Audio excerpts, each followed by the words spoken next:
My name is Dr. Matt Jones. I am a hand and upper extremity surgeon at Columbia Orthopedic Group.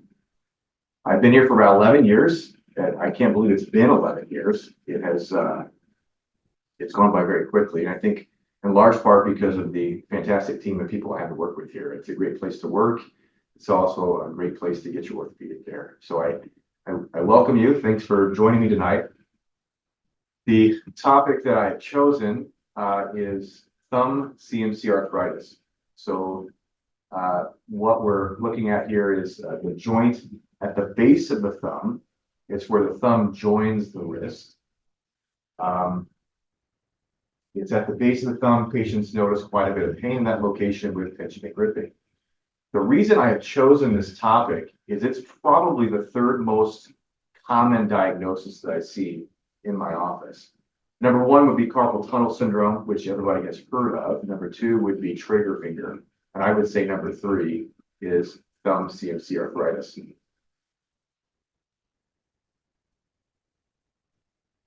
I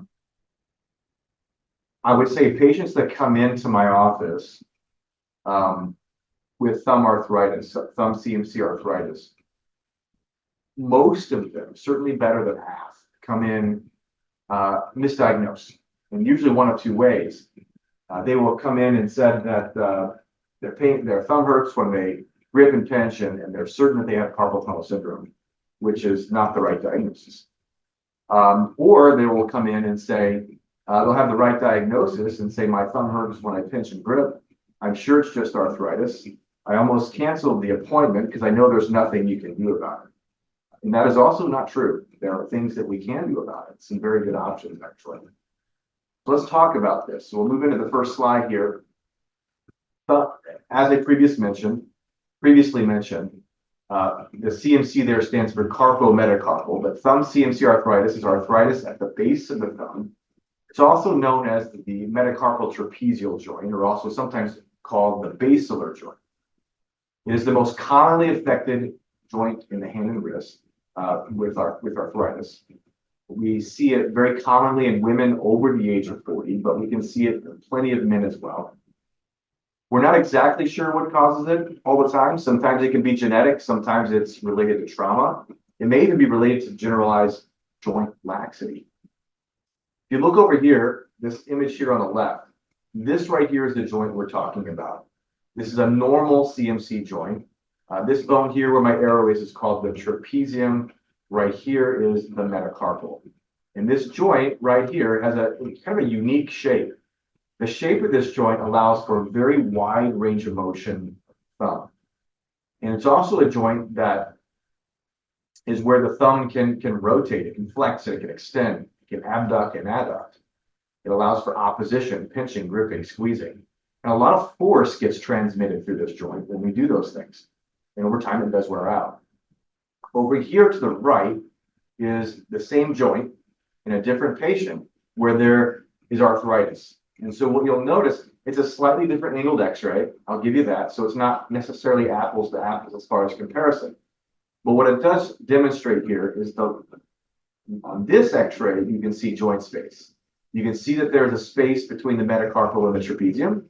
That space is filled with cartilage. Cartilage is a shock absorber and a low friction surface for joint motion. Over here, you'll notice that there is no space there. And because there's no space there, that means that the cartilage has worn out and these two bones are grinding on one another, causing a lot of pain and inflammation. This is an arthritic CMC joint. As previously mentioned, the symptoms are pain at the base of the thumb, pain that's aggravated with pinching or gripping. Opening jars is a very common complaint. And a lot of times patients who have advanced arthritis can have pain at rest. They don't have to be gripping or doing anything, and it bothers them. It can even wake them up at night. There are certain things that we look for in examination. Of course, tenderness in this location, something called a grind test, which is where we will move the thumb back and forth and can actually feel grinding in this location right here.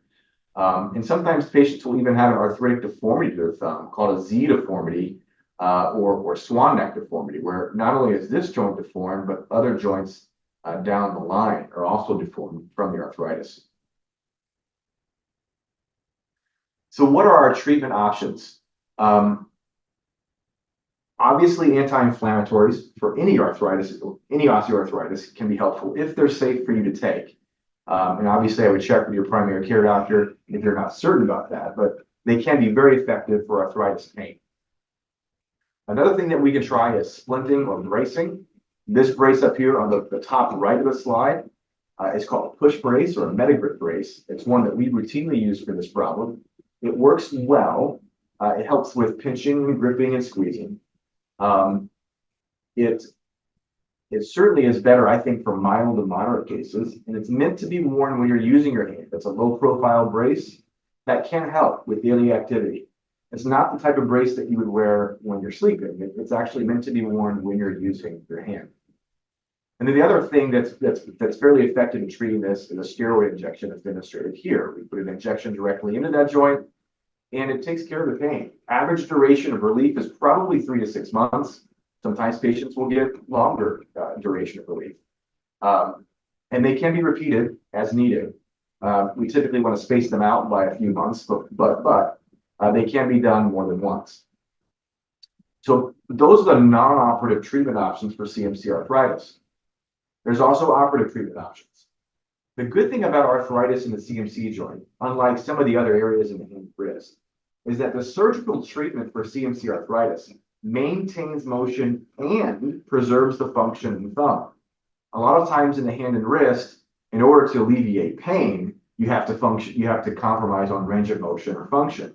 In this situation, you don't. You kind of get the best of both worlds. There are multiple ways of doing this surgery, but the most effective ways, in my opinion, involve a trapeziectomy, which is where we remove the entire trapezium. And then we do something to fill that space, and that's where there's some variation from surgeon to surgeon. I'm going to outline the technique that I prefer. The technique that I prefer, once the trapezium has been removed, the trapezium used to be right here, it has been removed, and it has been replaced. It's been replaced with a slip of a tendon called the abductor pollicis longus. There's one muscle out here, and it typically has more than one, maybe even up to about 4 different slips of tendon that come off of it. We can sacrifice one of those, which in this case, in this demonstration, you can see it's been sacrificed, and then it gets wrapped around another tendon called the FCR, and then wrapped back onto it, back to the metacarpal, to suspend this metacarpal so it doesn't fall down into the space. Because if you remove the trapezium and do nothing else, the metacarpal will have a tendency to subside and fall down into the space. Now, that in and of itself may not be a problem, but it could impact thumb function and strength. And it does make the thumb look different than the other side for sure. So here are the x-rays. I'm going to share a case, an actual patient, and I've got his permission to do so, to share his x-rays and some intraoperative photos that I took from his recent surgery. So if you look here are the x-rays that demonstrate loss of space here at the CMC joint. He's got some bone spurring present right here. And then right here, this again, good view. This is a blown up view of the one that I showed earlier. Again, you can see here there's joint space, there's joint space. Here there should be joint space and there isn't. That means the cartilage is worn out and he's got arthritis. Again, bone spurring here. Bone spurs are a result of the arthritis. It's important to know, sometimes there's confusion amongst patients when they think that the bone spur is the problem. The bone spur isn't actually the problem. The problem is the worn out cartilage, the arthritis, where the bone is grinding on bone, and the spurs actually, we think, develop as a result of the body trying to react to abnormal joint motion and trying to stabilize the joint. So bone spurs are to arthritis like smoke is to fire. So the bone spur there is not the problem. It's just the symptom of the problem. So here's the surgical incision that I use. That's one of the reasons why I like the technique that I use, is that it can all be done through one incision. There are some techniques that are effective as well, but they typically involve more than one incision. The nice thing about this one is it does involve one incision. So here is, after I've made the incision, I've done the exposure of the joint. So this bone right here is the trapezium. So I'm outlining it on the photo, and then I'm going to outline it again on the x-ray. This right here is the trapezium. And so This is the actual x-ray that goes with this particular surgery. And so what I've done is I've cleared out the soft tissue and the ligaments around that bone, and now I'm going to remove it.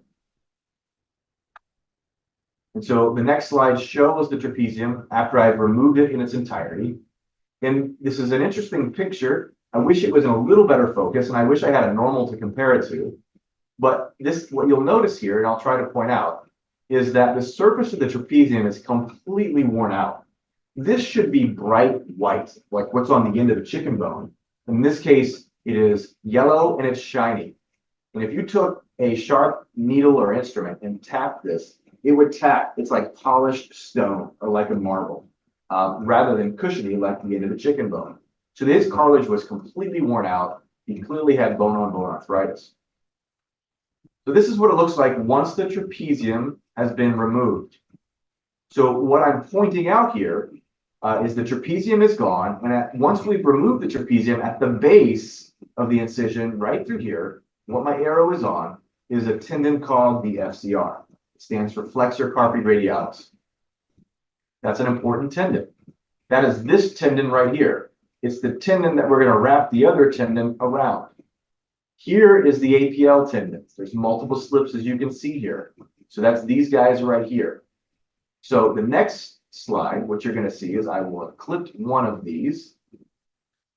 There it is. There's the clipped tendon. And now the next slide, you're going to see where I will have taken this tendon here, and I will have wrapped it around the FCR and wrapped it back to the base of the thumb metacarpal. There you go. That tendon was here. It was clipped. It's been wrapped around the FCR and brought back to the thumb metacarpal. The idea here is to make this kind of like a sling so the metacarpal does not subside.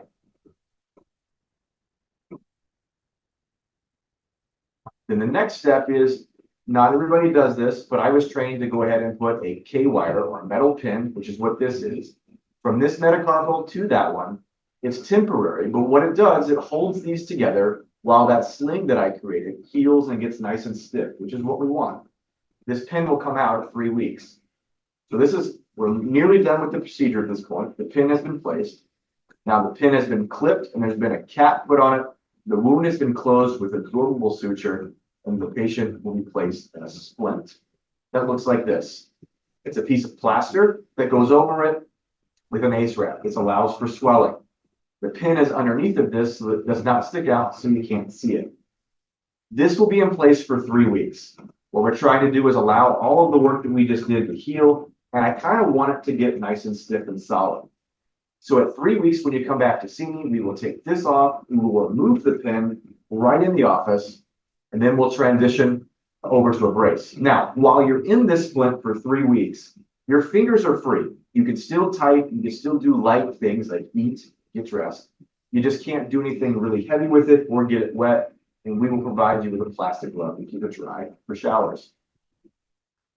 This is what you will transition to after 3 weeks. This is a removable brace, and you will begin therapy. You'll take the brace off for therapy and for light activity, and then slide it on for heavier activity. And as your pain and swelling improve, you can spend less time in the brace and more time out of it using your hand. At the end of the recovery, which on average is probably between 2 and 3 months, you should be able to move your thumb fully. You should be able to pinch and grip without pain. And that's the idea with this procedure. It works very well. It's one of the most successful surgeries that we do. And that's it as far as the procedure goes and the presentation. I would be happy to entertain any questions if there are any.